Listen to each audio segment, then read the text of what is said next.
એ YouTube family કેમ છો? I hope કે બધા જ મજામાં હશો. અત્યારે વાગવામાં થઈ ગયા છે બપોરના 3 અને હું થઈ ગઈ હતી ફ્રી. તો મેં કીધું હું થઈ ગઈ છું ફ્રી તો મારા ગાઈઝો મારે બકબક તો સંભળાવી જ પડશે. તો મેં કીધું કેમ નહીં, તો બ્લોગ સ્ટાર્ટ કરી દઈએ. ગાઈઝ હું એટલી બધી બિઝી હતી ને તો હું બ્લોગ સ્ટાર્ટ કરવાનું વિચારું પણ વિચારી જ ના શકી, કેમ કે મારા ઘરે ગંગુભાઈ આવી ગઈ.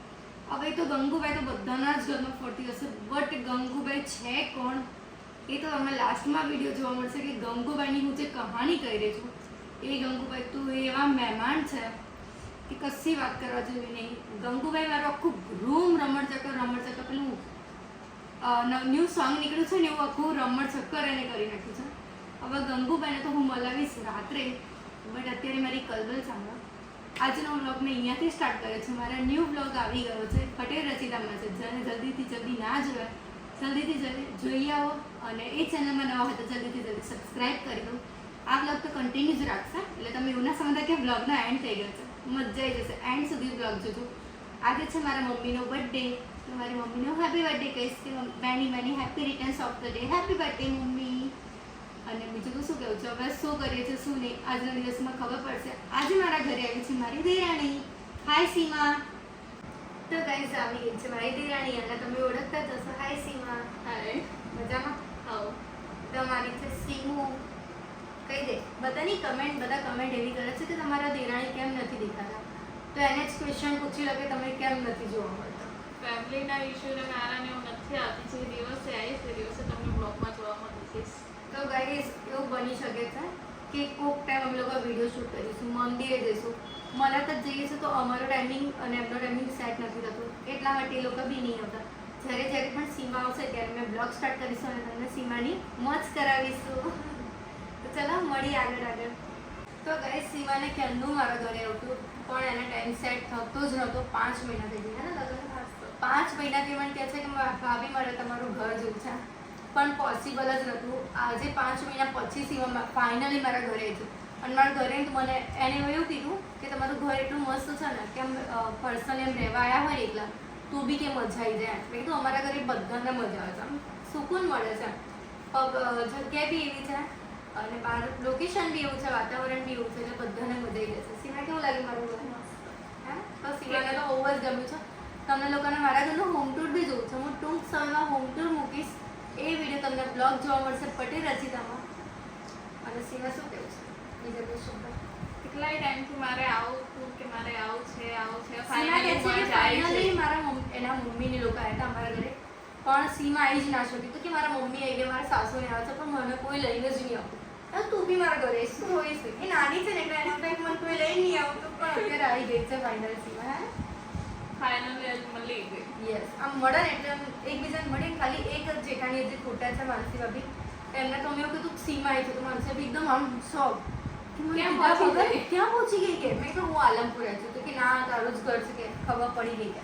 મેં કીધું સીમા મારા ઘરે આવી છે, પણ મેં કીધું મને બી ખબર નથી. સીમા અચાનક મને કીધું કે હું તમારા ઘરે આવું છું.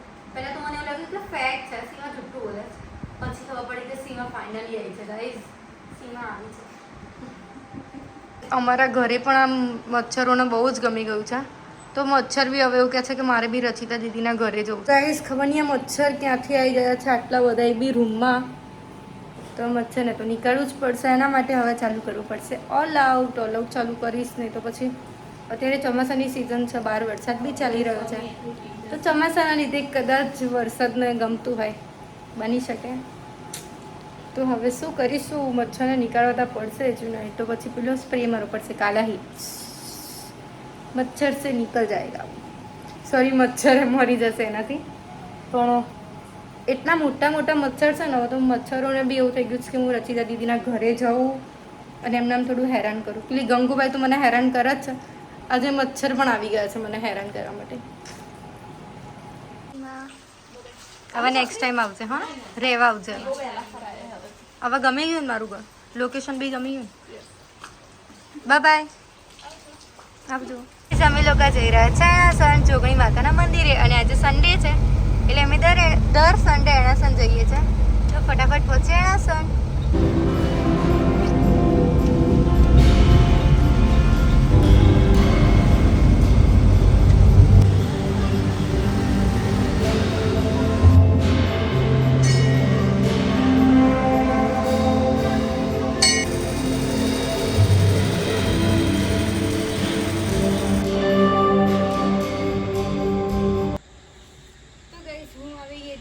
શૂટ કરવા, બટ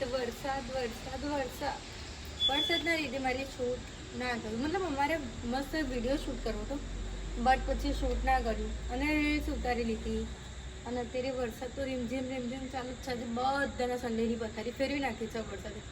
પણ વરસાદ કેમ, હું મારું કામ કરું, તમે તમારું કામ કરો. આજે બધા આરામ કરતા હશે, હું રીલ શૂટ કરી રહી છું. બધા પોતપોતાના લાઈફમાં જેટલા બધા બિઝી છે. કોઈને બહાર નીકળવાની ઈચ્છા, જેમ કે મારા જેવાના બહુ જ ઈચ્છા થાય છે, પણ વરસાદના લીધે ક્યાંય નીકળવું, મતલબ ક્યાંય બહાર જ નહીં જતું, ઘરે ને ઘરે રહેવાય છે.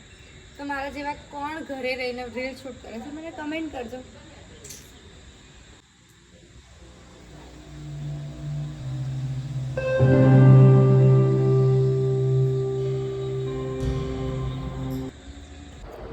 તો ગાઈસ હું પડી ગઈ હતી ફ્રી, તો પછી મેં કીધું કે કેમ હું જ મારા હાથમાં જાતે નેલ આર્ટ કરી દઉં. અને મારી નેલ આર્ટની આઈડી છે રીચ નેલ આર્ટ, ઇન્સ્ટાગ્રામનું પેજ એકાઉન્ટ છે, જલ્દી તેને ફોલો કરો. અને મારા નેલ્સ કેવા લાગે મને કમેન્ટ કરજો. હું ફ્રી બેઠી હોઉં છું તો તમારી સાથે કલબલ કરું છું, કાં તો પછી મારા નેલ્સ કરું છું. અને અમારા ઘરે ફિશ પણ છે, એ આજે ફિશનો પણ વિડીયો મૂક્યો છે. તમને અમારી ફિશ કેવી લાગી કમેન્ટ કરજો. તો ગાઈસ તમે લોકો વિચારતા હશે કે ગંગુબાઈ કોણ છે, તો હું ગંગુબાઈ વિશે જણાવેલું. ગંગુબાઈ ઘરોડી છે, જે બધાના ઘરમાં હશે. અને કમેન્ટ કરજો કે ગંગુબાઈથી પહેલાં સ્ટાર્ટિંગથી કોણ ઓળખી ગયું હશે. અને ગરોડીએ જ મારો રૂમ આખો રમણ કરી દીધું હતું. અને આજે મચ્છર મેં તમને બતાવ્યા એ રીતે મચ્છરે અત્યારે મને હેરાન કરી દીધી છે. તો ઉપર જઈને મારો રૂમ બી સાફ કરો છે. તો બસ ગાઈઝ આજના બ્લોગમાં આટલું જ હતું. બ્લોગ સારું લાગે તો લાઈક કમેન્ટ શેર કરજો. ચેનલમાં નવા હોય તો જલ્દી સબસ્ક્રાઈબ કરી દો. મળીએ એક નવા વ્લોગ સાથે. ત્યાં સુધી હર હર મહાદેવ, જય શ્રી કૃષ્ણ.